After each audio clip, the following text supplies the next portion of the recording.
Africana tujikuye. Si checho. Nebale kunjagala. DJ Ryan. Lidako. DJ. Mulindeko. Eno show. Bro.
Mukirabe ekyatuseeko omu ku bannamawulire bannaffe MC Kasi kye bamukoledde ku ssese kintu kirungi nnyo mu industry nje tugenda amatenga kyaliwo ko ne mabega era bakikola omu ku bannamawulire bannaffe bamuyita Sandra baali eye Fort Potro si kirungi eky'omuyimbi oba abagoberezi b'omuyimbi be bayita abafaane naye katwabe reaction ya MC Kasi kye yayogeddeko ng'ekyo kimaze okubaawo ku stage.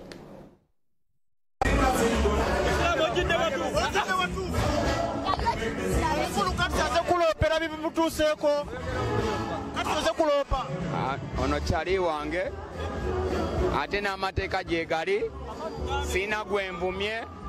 I was assaulted ku stage tukeera mu court anrule ate ebizibu bye nnina Uncle Kini ankubidde nangamba balooya bandekere katugenda mu court nze nga nakoowa kamera nagikuliramu nazikoowa tukeera mu court nze banange mubaddewo mugumyeko sibadde MC wa show tebanyiisiseeko nga mulaba tebansindise off stage nga mulaba eyo mu luzungu abataasoma abo abali banrule bagiyita assault 50 cent yakasusse microphone omwana ayagala $5,000 egya dola kati bitandise asina sente zenjagala nena gwe owulira otya ye nze ndi okay musajja babadde bamukutudde ku stage ne kakati wali omutima tayina kyamukisa mu bintu sibaddeyo naye ensonga zonna bwe ziba zigenda mu mateeka ozoogerako kitono nanti kati nze brandi eyange tayinza gijooga bwatyo mwanurulewo nze obuzibu nasomamu ate ninamu bakenzo ninamu connection MC Cuts ye yadi mu reactions yagambe yali fine ali bulungi ate alina connection ye edikezo naye ng'olunaku olwaleero omukyala nze mulina omita Biggie Events wasuza otya bulungi wasuza otya oli fresh and clean yes naye nga bikusanyusiza ebyo by'olaba awadde n'akatono tebinsanyusiza wadde mwenga omutegesi w'ebivvulu kitutwalawo ekyo ekintu ky'olabye ku screen zaffe ekintu ekyo teri gye kitutwala that's number one omuyimbi waba atambudde n'abawagizi ne waba ali ku stage nga tokolagana naye kiringa gamba nti gwe tokwatagana nange naye bwe tuba its work omulimu gutugatta because woba muze okukola ku mulimo tetuze kukola Luganda but we are here to work and go kubukedde wano let me give an example oyinza okuba tokolagana mwami Saimo naye kubanga nti muyina okukola buli omu najja n'akola mukwatagane mugende kati bakoze MC Cuts sikiwagira wadde n'akatono abafaani ba Alien Skin lwansonga abagambe abamba bayita abafaani abamba bayita bagoberezi be bagwawo abo abantu abo bayisiza obi MC Cuts kuba naffe bannamawulire kitutwala bulala yenkya bayinza okukikola nze olaba bakikoze MC Cuts some days back bakikola Sandra nange basobola okinkola kati ekintu ng'ekyo mukisaide magezi kingamu abategesi I think nga abategesi ba promoter ate nga nze vice president wa promoter mbadde nini soko obeyanje bakumanye obeyanje bakutegeere omanye abantu ba Bukedde TV balaganye bamanye omuntu gwe tulina mu nyumba yani era akolera ani era ali andani nze bampita Mutakuba Mariam nga nze CEO wa Biggie Events ekitongole kyange kyabakyala tukola n'abakyala naye nga nze abakulembera ate nze vice president wa federation y'aba promoters mukulikeyo mu Sizi Fire twavaayo mutuwa ku sente mutuwa kusiza Sizi Fire fe tuzaaga tulyeko tuzinoonya ate muzinoonya wanga twavaayo naye nga waliwo wabadde ebivvulu nga bina ekiro kyejjo lwaki kitutwala waffe like ngeno abantu industry gye tulimu nti mutegeka ebivvulu mangu kumu ne mutaleetinga muntu oli okubanga ye akola atya akikuba kye tulikola nga federations tulina okutuula awamu tukkaanye nti katugezese David Lutala alina ekivvulu nga 29 guno omwezi at least maybe Gravity abere n'omwezi oguddako oba Chameleone abere mu December naye nga ffe tuzijja waffe abayingira buli mwezi nga kivvulu anti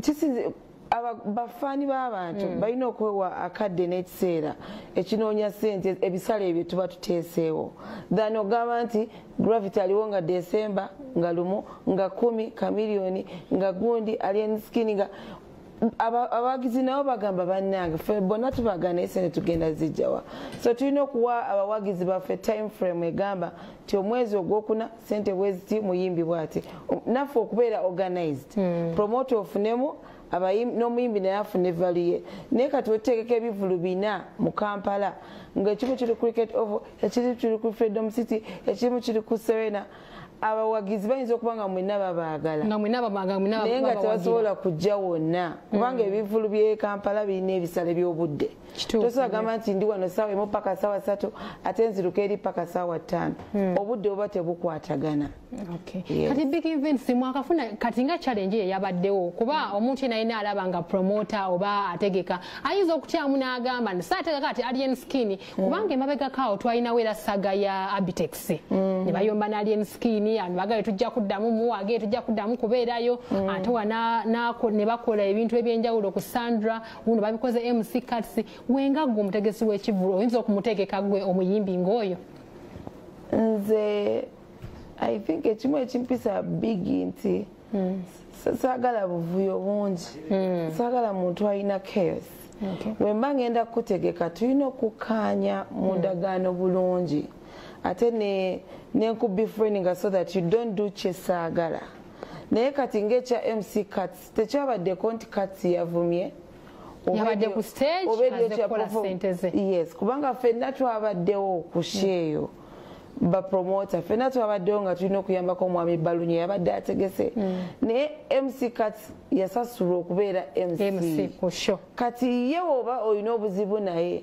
tomu embarrassinga kumwarashinga bwotyo mu bantu. At least mwandikaze wansi n'omulindako n'ogamba ne MC wali wampisizaamu eggaali ng'obimanyi ebya TV muyinza okubeera n'omuntu n'omuyisaamu eggaali naye si kutuusa ku MC kumusindika kubanga ekisooka kumujjamu kitiibwa kye respect abantu gye ba MC kata abantu tebamuyita king of the make ye yekkiririzaamu nti is the king of the make naffe tukiraba is the king of the make kati respect yeeyo yokka olwedde okumembarasinga abantu kyabadde kibi okumusika kyabadde kibi abantu babeera n'ebirwadde byabwe nakutuka ensi ogenda gigamba ki so abannayuganda tulina okukontrolinga ku busungu bwaffe n'obukyayi kyobola twakola omuzanyo gwe bayita ceasefire obusungu obwo bukkakkane woba olina ekizibu ne Biggie mutuule mukanye bulungi sikulaba mu bantu owulire nti oyagala ekizibu kyange kankyogere kya ssente eza ceasefire yanje ku ezo ssente naye nga tugende mukuwumula kweta ku Facebook page zaffe otubuulire MC Kasi kye bamukoze olaba nga kituufu kijjamu kintu kya bulambulufu oba kintu kya buntu ta ku Facebook page zaffe obeere ng'oteako comment katugende mukuwumulako tukoma tukyayine Biggie ndi naye wanene mu studio zaffe.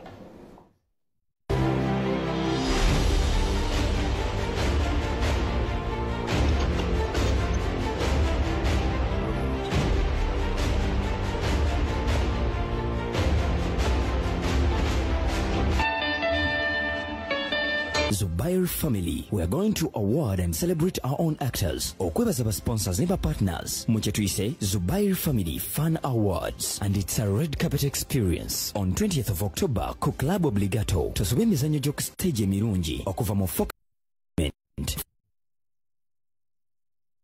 Dr. Ma Entertainment, the late Ramadan Kagwamatovu, and Boss Entertainment, ekulirwa Bossa Serunkuma, bonna bakuvuganya live ku stage, okuyingira emitwalo 2 VIP emitwalo 5 and 2 million a table, sponsored by Arsenal, Landstar Hotel, Sewa Good Quality Bakery, Danya Skin Experts, Channel Ladies Choice, JICC Services Dubai, Climax Machindie, Smart Tickets, Net Talent Wall.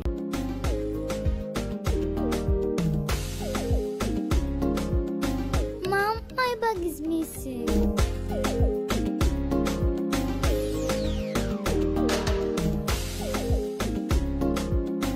My bag is empty. But I packed some snacks in her bag. Can you see that guy?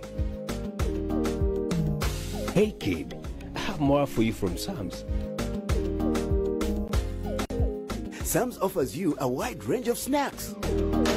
Sam's, taste the difference. Kujja walizeko London. Mutabani. Gibadde emyaka 5. Oteekeddwa okulaba ku Uganda. Anko Makasi. Wanji? Wano wenasomeranga. Olaba? Mu kaseera katono wano wajja kubaawo abaana abasooka mu kakadde nga basoma bwe bati. Ku bwereere. Kino kisufu. Nene waliyo network? Ye, tulina 4G 10 ku 10 okwetooloola eggwanga lyonna. Okay. Olaba tulina ne 5G?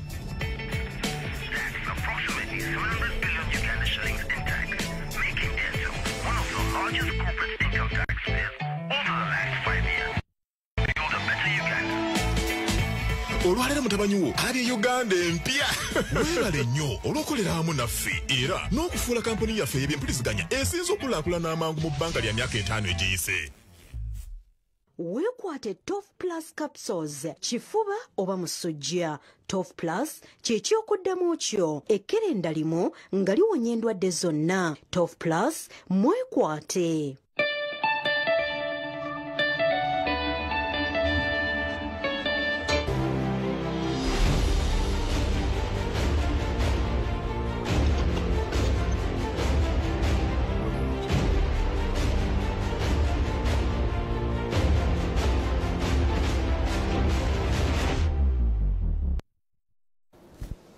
Mukulike mukumula tukyagenda maaso n'omukyala mwina wani n'omu ku bategesi b'ebivvulu Biggie era ng'enye muliwulira ategesa ebivvulu ebimu ku binene n'abasizi fans amujjukira yateeka ekimu ku ekyo ekivvulu ekyali ekinene ku Serena naye nga tukyagenda maaso MC Katsi kyo bambi kyalimu si kinwadde kale yeegumizza naye nze ekintu kyengezaako kugamba n'oba onoonya erinnya linoonye mu bulungi tolinoonya mu bubi ali nsikine ng'egyali mu kunoonyaamu lino erinnya alinoonyeza mu ngeri ndala nnyo nnyo nnyo nnyo kati simanyi kitwalawa omanyi bayimbi bangi tuna example abafiiriddemu ebyo ebintu wantuyimba buli kasa rest in peace radio rest in peace AK47 rest in peace abayimbi yabangi banjawulo kati mwenga mmwe mukisalidde magezi ki nga mmwe abategesi b'ebivvulu ngafe abategesi b'ebivvulu nsuubira nti buli mutegesi yabadde ku africana ekiro kyajjo era nga tulina amateeka kati ng'eyatutte ensonga ezo mu mateeka naffe abategesi tujja kufuluma n'ekiwandiiko kyaffe ekitereeza abayimbi abo ku ngeri gye beeyisa because being a celebrity tekikuyina kweyisa bubi mu bantu kati kubamu akafaananyi nga muganda gwe basindise bwe batyo omulabi ali eyo oba taatawo kubanga kati alina abaana kati muzadde alina n'omukyala mbadde nsaba abayimbi tweddeko because kyetulikola being fame tekituwa mampaati kweyisa bubi ebintu bwe bityo bitta abantu tetukitwala for granted omuntu ayinza osuulawo kati nakuba ekyuma ku trust nattaddamu kwogera ate nemudda mukungubaga wiikisi 2 nemudda mukaaba nga radio weyafa buli yafa mu kantu katono nnyo kavuyo bwe katyo bayimbi bangi bafiiridde mu nsonga bwezityo mbadde nsaba abayimbi tweddeko omuliro ogwo ekibuli ekyo tukakkanemuko tuwa abantu respect oba asimula toyi oba mc like tukakkaneko kubanga kati ngaffe federation tugenda fulumya n'ebbago lyaffe wiiki ejja erigenda okufuga ensobi eyo tulina ogireactingako oba omuyimbi awummule gani okuyisa ate omuntu omulala kubanga bano bannamawulenze bemmanyi bebateeka abayimbi waggulu bebateeka abantu abalala waggulu amawule omuyisa obubi ani agenda okuteeka waggulu ate n'ekirala tuyinza okugamba nti ayinza okuba alien akomyawo naye ate nekyeyongerayo fine alien si yeyakubye naye abamutambulira kati ye tiimu yeemu kiringa onagamba Swans Avenue yeyakoze kiba kikakatako etiimu nga Biggie Events oba omukozi waffe yakoze kiri yaffe ffenna so mbadde nsaba tweddeko tukendeeze obwo obusungu n'eri ekibuli ekyo kikkakkane era kituufu waneno ebimu ku bivvulu byabaddeyoko omu ku bayimbi yavudde wala omanyi at a time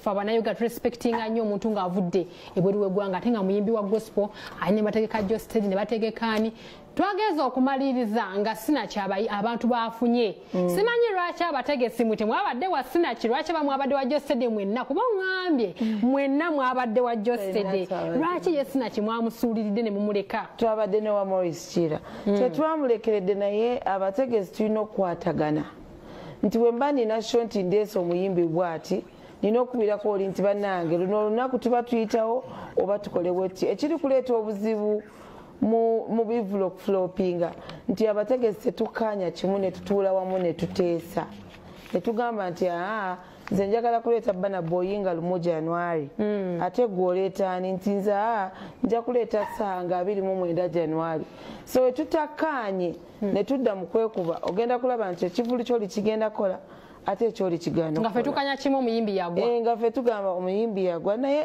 tulina okukkaanya kintu kimu tugambe nti josted nga lumu feebu akamiliyoni nga 5 May that's the only way tugenda okukola sente than okudda ku TV ekivvulu kyansaze ate URA eri kusaba ate abantu n'abayingiza bwerere ffenna tulina okussa ego gye tulina ne tutuula wamu ne tugamba bannange kati njaga kuleeta muyimbi bw'ati njagala kuleeta muyimbi ne mutwa ne mukkaanya mu abategesi kuba mu nsi munene omwa temukkaanyiza n'abantu balabe mutegeka nabo ekintu tekikwatayo naye nga tulina sometime tufunamu ne challenge abantu b'ebweru abategesi abalala tulina omwami agenda kubeerako awo ku Zoom mita twa ICY Studios ali South Africa agenda kuba ku Zoom atubuulire kati kuba ne mutegesi munne waneeno Biggie naye kwali kuya ku Zoom ku screen zaffe atubuulire kino ekintu akiraba bayita mu mbeera akinga bo abo abali South Africa wasuze otya mukama wange nasuze bulungi nnyabo mwasuze mutyeyo asuze bulungi omukyala Biggie Events mulina omu ku bategesi b'ebivvulu wano e Uganda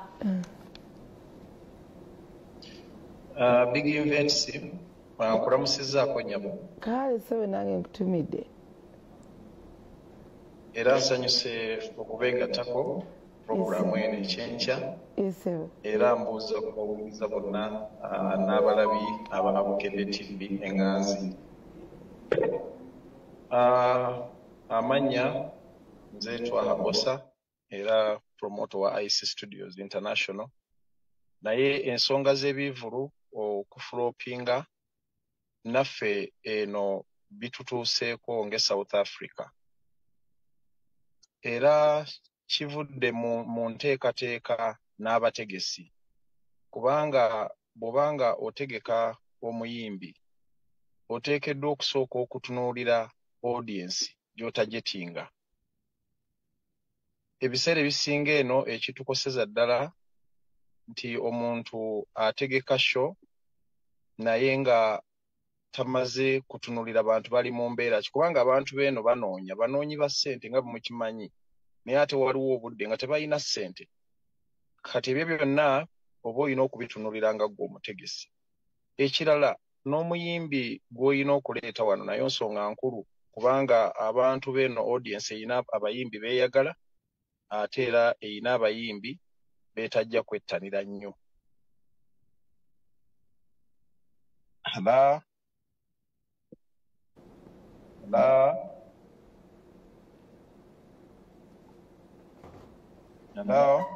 Hello?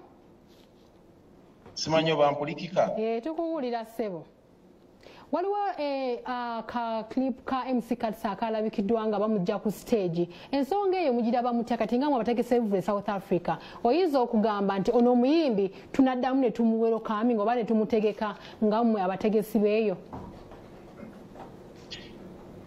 Ekyamazima abayimbi bonna bayimbi. Naye ekikulu si kyakuba muyimbi kyokka.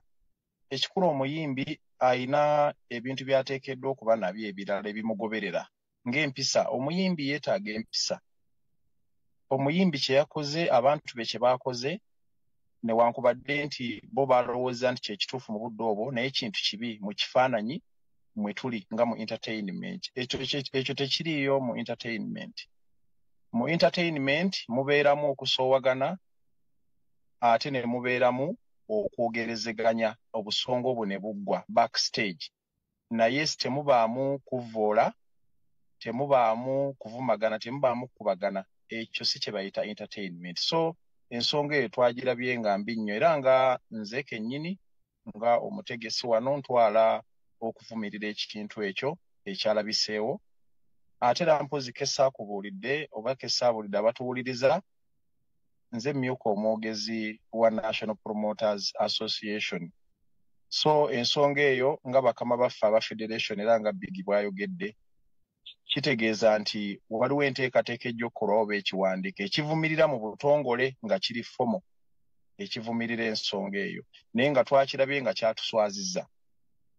Nnyo eri mu industry yaffe ate nga bayisa bubi munnamawulire. Ekisembayo omukulu Twaha nga tumaliriza, lwaki mutegeka abategesi b'ebivvulu mutegeka ebivvulu bingi ku mulundi gwe gumu?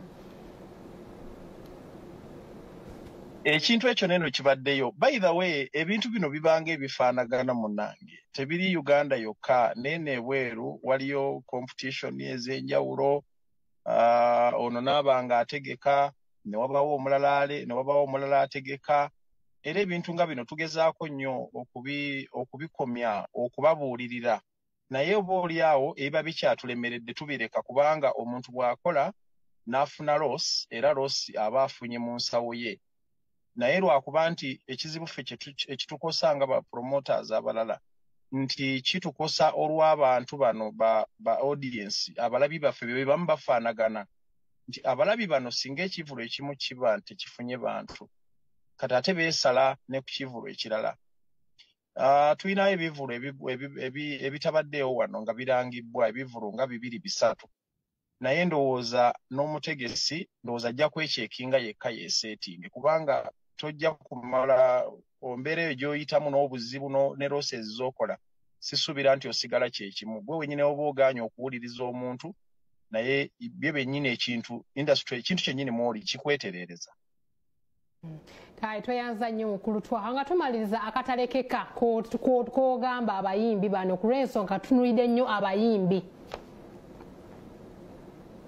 abayimbi bano balina okufuna ekyokulabirako. Nze naleeta Frigo Band wano yonna.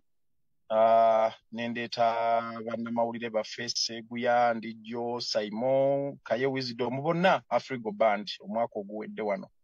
Naye kyengezaako okulaga nti abayimbi balina okuba n'empisa. Balina okuyigira ku bantu bano abakadde baffe abo nga Afrigo Band. Kubanga abantu abo bemulaba bawa respect omulimu gwabwe. Era bawangadde mu kisambu, bawangadde mu nsangi, bawangadde mu entertainment. Emyaka egiri 45 omuntu akyasituka n'awaayo ssente n'alaba abantu abo. Kati abayimbi bonna ze kyenyiza okubawa amagezi kwe kulabira ku basajja ngabo, kubanga tosobola kukola mpisa mbi na kweyisa bw'otyo n'olowooza nti onaawangala. Whether group yo ekikoze naye ekikulu kiri nti gwe kati nze company oba IC Studios International kati nze manager wange bw'akola ekintu kyonna strictly era omuntu yenna eriiso ligenda wange, ligenda ku company. Kati kitegeeza nti gwe omuntu nga embracing ekintu ekyo ky'ozimba ng'omuyimbi olina okumanya abantu bano b'oli nabo n'oba preparinga bulungi, n'obatendeka, n'obayigiriza kuba nabo bantu ne bamanya enneeyisa gye balina okweyisa mu bantu. Otherwise ekintu kyonna kye bakola ekibi kigenda wo ate kisuula ggwe, kubanga amaanyi oyinza okoza olina mangi naye munnange erinnya okugwa kyangu naye ate okulikola kye kizibu. Kitufunye tweyanza nnyo mukulu twabe South Africa bagabe tubatumidde sawa yonna nja kuba ambasada ko nja kuba nkugwako wali wonna wonna mberenga nkubuuzaako si mu bubi naye nga tweyanza nnyo ombulirako tomalaga jjanga toŋŋambye olina okusula mu 5 star. Kale sebo tweyanza nnyo sebo osibe bulungi weeraba bannaye nga tumaliriza kapya kikotegekedde kikyoyinawo kati ekyokyanga gwe Biggie. Ekyokya kiri mu kkubo kijja tetwagala kujjula bikoze ki bitayidde. Naye otugamba ko ne tutegeka akasente kaffe ne tugamba Biggie yategese kino kantegeke kano kajja kgenda mu kivvulu. Bannange mutegeke sente za King Saha. Mutegese? Tetunamaliza naye tujja kumaliriza. Naye mutegese sente za King Saha oye mukwano gwange muganda wange January tujja kuba tumaliriza. Mujje muwagire. Takolanga kosho kujja kuba gwe kusoose. Takolanga kosho. Kugamga kiteekamu nnyo nnyo amaanyi. Ekyo ekijja kusukkawo nnyo. Akasemberayo ddala challenge kijosanga nga gwe omukyala ate nguli mutegesi wa bivvulu. Omanyi abantu abasinga no mu Uganda abaami abategeka ebivvulu naye nga gwe omukyala ate ng'erinnya lyo bwamuli aba Biggie. Challenge kijosanze. Challenge ensanze nti Biggie yansookayo dda mu nsi okusinga nga nze omuntu. Yes.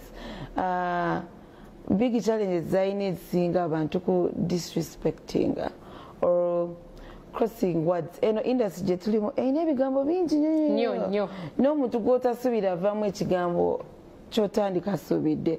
So kinchallenging nnyo everyday ne ngamba eno omusajja bw'ati bw'abeera mbadde mmanyi musajja.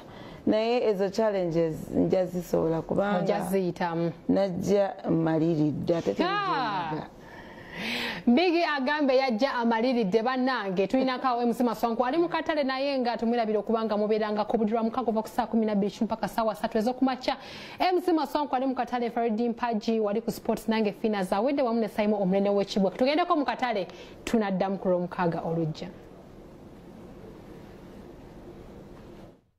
Ekyekya kya weekend mulamusaako nkwebazanimo gye tuusaka ngono gwakyali waka yenze MC Maswanku Bokede TV1 kwoli muganda wange lunaku lwa 6 tuba tukunyumiza tuwayamu ne banaffe ebifa mu katale ye program gyoliko muganda wange wewadala andaba omulungi ndi wano bayitawo mu kikubo wali bize nnyo obudde bwakumakya naye abantu bali bize bali mu kakkale bakulaba nga babeeramu n'akasente muganda wange wewawo mulamusaako gwali weeru w'eggwanga ali mu kibuga Kampala muganda wange tuli mu nteekateeka abaana bagenda banga badda ku masomero muganda wange tuba tumanye ku bbeeyi y'ebitundibwa wano muganda wange ndi wano mu kikuubo omukyala ali wano ali mu kuteekeza bitabo twaba tubulye ebbeeyi ebitabo bitambula bitya bbeeyi y'ebitabo eri etya abantu bajje bagula ebitabo omukulu gyebaleko obulamu bugamba butya oli otya muganda wange tomanyi kwogera ggwe kanjogera noono omukyala wamma mwanyinaze gyebaleko obulamu bugamba butya oli bulungi tuli ku Bukede TV bampita MC Maswanku kyaja kya weekend sooka ojja wano tunyumyemu wano obulamu bulungi